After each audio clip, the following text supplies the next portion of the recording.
කොහොමද? අද මගේ කතාව ඇති වෙන්නේ මෙන්න මේ ඔලිව් බෝතලෙත් එක්ක. ඔලිව් කියන්නේ හොඳ පළතුරක්.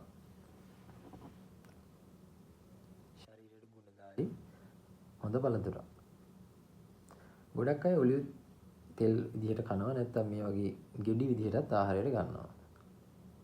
ඔලිව් වල විද්‍යාත්මක නාමය තමයි ඔලියා යුරෝපියා කියන එක.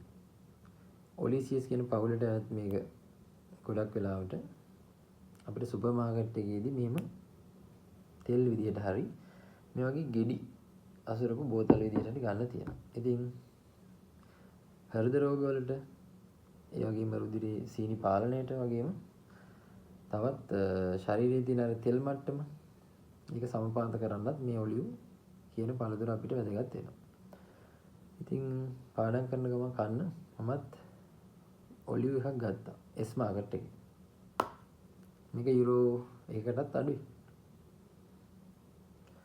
ශ්‍රීලංකේට එන අයට ඔලිව් ටිකක් අඩු මුදලට ගන්න පුළුවන්. මම හිතන්නේ ලංකාවේ නම් ඔලිව් ටිකක් ගන්න.